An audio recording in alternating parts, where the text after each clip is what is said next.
West Ham United want to sign Morocco and Sevilla striker Youssef En-Nesyri, and no, this video is not from 2022 or even 2021 when we initially tried to sign him. The reports this morning are the Hammers want him on loan for the remainder of the season, and I believe it. I like to think on this channel I dismiss 99% of transfer rumours. Roberto Firmino, forget it, not happening, move along. But this one, I read it this morning, I thought, do you know something? I actually believe this. It makes sense. It makes sense from West Ham's perspective, from Sevilla's perspective, and even En-Nesyri's perspective as well. We're going to discuss all those things. But a big part of the reason I believe this is the source. And it's an exclusive ran by The Athletic this morning that West Ham want to sign En-Nesyri on loan for the remainder of the season. Now, David Ornstein himself is promoting it on his social media, and I've got him in the top tier. He's up there with Percy, Darmesh, with Fabrizio Romano. Them four are like in a bracket of their own when it comes to transfer news for me. When they say something in regards to transfers, I believe it because I think they've got so much credibility. So when Ornstein is promoting that West Ham want En-Nesyri on loan, I am inclined to believe it. Obviously, I'll then think about it logically and whatever, and I've done that, and it still makes sense.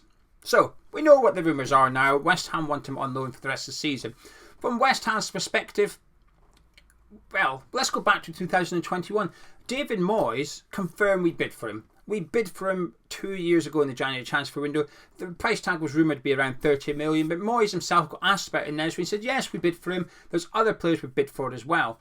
So the interest from West Ham 2 years ago was genuine, and it's been verified by David Moyes. Now, you don't have to believe that the bid was realistic, because in the last couple of January transfer windows, myself, I've been sceptical. Bidding 50 million for Rafinha, and it's like, well, we're never going to get him for that, are we? They're in a relegation battle. Why would they sell Rafinha to West Ham for 50 million? It's not going to happen. Just because I didn't believe the bids were realistic doesn't mean I believe the bids aren't real, if that makes sense. I do believe we bid for Rafinha. I just don't believe, to some extent, that there was the genuine desire to get the deal done. Otherwise, we would have been a better bid than that. So when we bid for En-Nesyri, do I believe the bid was good enough? Well, clearly it wasn't, but it doesn't mean I don't believe the bid was real. Hopefully that makes sense. So we've got evidence 2021 that Moyes wanted En-Nesyri. We go back to November, 2 months ago, just before the World Cup. David Moyes did a column in a newspaper in regards to the upcoming tournament, and he commented on En-Nesyri in that column as well. He didn't have to, but he did.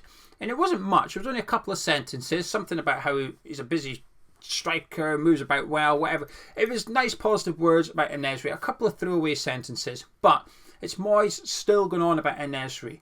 So even just under 2 years later, Moyes is still commenting about how good a striker En-Nesyri is and how good he could be for Morocco. Turned out he had a decent campaign. They got to the semi-final, scored a couple of goals.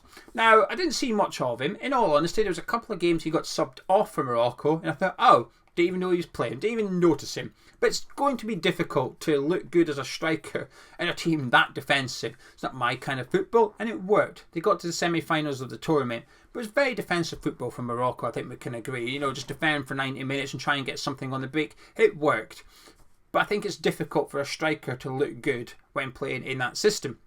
But he's still got a couple of goals to his name. And one has to assume that David Moyes was watching him. We know Moyes went to Qatar. And why would he go? Well, possibly to look at our own players. And I would suggest, going by what we've seen with Paqueta, he did just that because he's changed his position. Since the World Cup, Paqueta's played deeper in midfield, a similar role to what he did for Brazil during the tournament. And it looks like Moyes has gone, okay, I'm going to try that West Ham. And happy days, it's working now. We're starting to see the better side of Paqueta. So there was that element. He's gone there to look at our players and what he could do. I would argue he's using a more England version of Declan Rice since the World Cup than West Ham's version of Declan Rice before the World Cup, if that makes sense. A more defensive Declan Rice since the break, in my opinion anyway. But the other reason to go would be to keep an eye on players that either we're possibly interested in or perhaps discover new players. And if he's attended any Morocco game, I think it's going to be certain that A, he's watching a gird, and B, he's keeping an eye on En-Nesyri. And playing in that system might actually appeal to David Moyes. Watching a team defend a lot, backs against wall, trying to play counter-attacking football. We know that's how he wants to play at West Ham. It's how he likes to play. And if he feels En-Nesyri's performed well in that system, why would he not want to take him to West Ham? It just makes sense as far as I'm concerned. Now, in regards to the loan move, there's going to have to be a sweetener in here because Sevilla's not having a good season themselves. They're 17th in the league. Do they need En-Nesyri? Not really. He's played 12 games in the league this season, scored no goals. Now, he did get a hat-trick last week in the Cup against a lower league opposition, but it's not working for him domestically at the minute in that league campaign. 12 appearances, no goals. So is he a loss to Sevilla? Not really. But there has to be something that makes Sevilla go, do you know what? Yeah, we're going to let En-Nesyri go on loan to West Ham. And the Athletic speak of an option to buy on an obligation. The option to buy, I'd be surprised if we got away with that one because there's no guarantees for Sevilla at the end of it. We agree to pay X million in the summer if we want to. Come the summer, we say, nah, you're alright, you can have him back now. Whether we stay up or go down, doesn't matter. You can have him. He's done it. You never know, he might work out, we might wish to buy him. At least we're not in the Jesse Lingard situation where we're chasing our tails all summer. I think the obligation's possibly a bit more likely. If I had to guess, I would guess now that we will make a loan bid and that there will be an obligation to buy in there provided we remain in Premier League because there's evidence of this. We have to go back to January 2019 for this one. We have to go back a little while. But we signed Thomas Souček on loan. A hefty loan fee. What was it? 4 million we had paid to get him on loan. But there was an obligation to buy in there as well. I think it was a further 12, 13 million. If we remained in the Premier League, if we stayed up, we had to buy Thomas Souček permanently that summer. Obviously, we did, and we did. The club got the money. We got to stay in the Premier League. Thomas Souček had a big part of us staying up that season. So I imagine a similar deal will be cut here for this one, that we get En-Nesyri, and if we stay in the Premier League, we then have to buy him in the summer for a fee agreed today. And should we go down, we obviously don't, but the loan fee will be hefty enough, so it's worth Sevilla's while loaning him to us. That's how I imagine it'll go.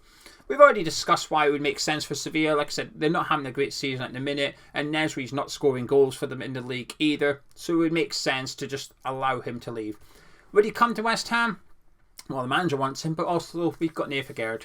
This is the biggest factor that's changed for En-Nesyri. Well, two things have changed for En-Nesyri since 2021 and today. One is stock's dropped. You know, he's not the main man at Sevilla anymore. He's not scoring all the goals. He's not worth 30 million anymore. Also, Gerrard is now at West Ham. His Moroccan teammate, assuming he's settled in and enjoying his football, would possibly put in a good word for West Ham with En-Nesyri and encourage him to join him at the Hammers. That's changed. We've now got his Moroccan teammate at the club and has been here for months now, which may just be enough to help get him in. Then we've done this before. We've done it plenty of times. Used our current players to lure potential targets. We did it with Emerson to get Paqueta in. We did it with Souček to get Soufal in. We had agent Souček, then we had agent Emerson. We've now got agent Agerd on the go. Don't know why we bother with the scouting team. Just ask the lads who they'd like us to sign. Which one of your mates should we buy? Anyone got any ideas? Yeah, him. Alright, let's go get him then. Just a favour, speak to him, will you? So it does make sense. But I'm in two minds on this one. First of all, I think we need a striker. I came into this window a month ago or so thinking we need a right back. Right back must be priority. It's an issue. And I still think it is. And I still think we need a right back in the window. But I think my number one priority has changed now. And I want to see a striker come in. Because Scamacca's picked up small niggles since being here. I mean, he missed the last game with a small knock. You know, fine, it's going to happen. But you can't rely on that. We've got a European campaign coming up in March as well, where there will be a demand on Scamacca to play Thursday, Sunday possibly. It's, by the looks of it, he's not going to be able to cope with it. So we need to make sure that our second striker is capable of filling the boots, is capable of scoring the goals. And at the minute, he isn't. Antonio is not that player. Now, I'm not going to lay into him. I think he's been a brilliant servant, yada, yada, yada.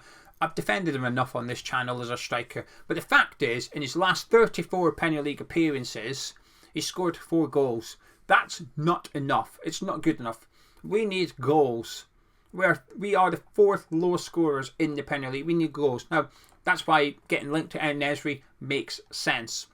That's why I do believe we need an additional striker. Because it's not working out at the minute for Antonio. I don't want Antonio sold. Do I think Antonio's got something to offer between now and then the season? Absolutely. It might be as a striker, it might be right wing, might be left wing, whatever. But bringing in a striker unlocks that possibility. I am reluctant to see Antonio play on the wings because I think he's lost a bit of pace. I don't think he's as fast as he was last season. But also B, because if you play him on the wings, then who's the striker on the bench? And before someone says Mubama, who's the striker on the bench that Moyes will utilise? Because it ain't Mubama. He will not do it in a Premier League game. Then we need another striker for that, so that we can utilise Antonio elsewhere in the team if we wish.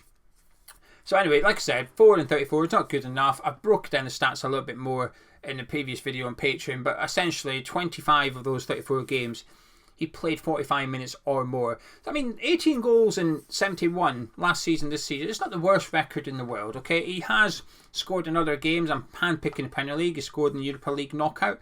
He's scored in the cup competitions this season as well in the Conference League. But we need another striker. But the big question is, though, is En-Nesyri the striker? And I guess this is part of the problem, the uncertainty over David Moyes. Now, first of all, there's the squad thing. I've spoke about it in the last video. Essentially, you're allowed 25 players registered. Currently, we've got 24. We've got space for one more player. Anybody. And then after that, so say En-Nesyri comes in, we've now got 1 out, 1 in policy. But if a homegrown player was the one to leave, whether it be Conor Coventry or Dan Randall, because they are the two that's most likely at present, you've then got to fill that vacancy with a homegrown player, because you need 8 homegrown players. Currently, we have 8. We're at the limit. But you know, we've not got any domestic players on loan, so it's possible that the likes of Michael Keane could come in on loan and replace Dan Randall for Conor Coventry. Fine. But we've got that one space at the minute, and I think it's like your ace card, isn't it? Do you really want to lay it on Youssef En-Nesyri? Now, I'm in two minds over this. The player himself, I don't know loads about. I haven't seen much of him. Since we bid for him in 2021, I've not made a conscious effort to go watch more of him because the bid was rejected. And, you know, we've been linked to him loads since then. I've never really believed it. I thought, it's just an easy rumour. It's a bit like Ider Johnson and Sean Wright-Phillips. Forget it. It's not going to happen. But I do believe it now for the reasons I've already given. So I still don't know much about the player. His record at the minute, no goals and 12 in the league. It doesn't fill me with confidence. But he's got a couple in the World Cup, scored a hat-trick in the Cup during the week. So maybe, just maybe, there's a little bit of confidence there for him if we were to go get him. Plus, he's 25 years old. He's not finished, okay? He's not washed up or anything like that. You don't play for Sevilla and Morocco that regularly if you're a poor player. And there was other clubs interested than him other than us. It feels like it's just gone a little bit stale for him at Sevilla. Change of scenery might be exactly what he needs, and we might then see a top striker come in. But I don't know enough to get my hopes up. I don't know enough to say he's the answer. Likewise, I don't know enough to say he's not the answer, but I'm a little bit nervous by it that is the solution to the striker issue, because I feel there's maybe 1 or 2 better alternatives out there. But then we come on to my final point, and I'm torn on this because I have a belief, which is in regards to your manager, you back him. You back your manager. And if you get to the point in a transfer window where you won't do it anymore, where you say, I'm not backing you for whatever reason, then you're going to have to dismiss him. And that's why I always say either sack him or back him. If you ain't going to back him, you've decided already that Moyes is not good enough. You're not confident enough that Moyes is your long-term answer at West Ham. Then dismiss him. Get rid of him and get somebody in that you will back in the January transfer window. Because we cannot stay still. We cannot do no business in this transfer. I think we've got a good squad. But we've seen in the first half of the season, we've been riddled with injuries. We're not scoring goals. We need to rectify it. And we've got, 3 weeks left to do it. We've got 3 weeks left now to do a little bit of business. It's not loads. We don't have to spend tens of millions. But we need to do some business to freshen up. Give Moyes a couple more options. Try and rectify the problematic areas in the team so that we are stronger going forward. So we need to do business in January. But, and this is where I'm conflicted, why would you back a manager that you're not 100% sure on is going to be here by the time the window closes, even in February, in March? Because then you've got a bit of a problem. You're then asking the next manager to come in and work with En-Nesyri. That manager might not want En-Nesyri, but Moyes does. But Moyes has identified this player 2 years ago as being the man to replace Sebastian Haller.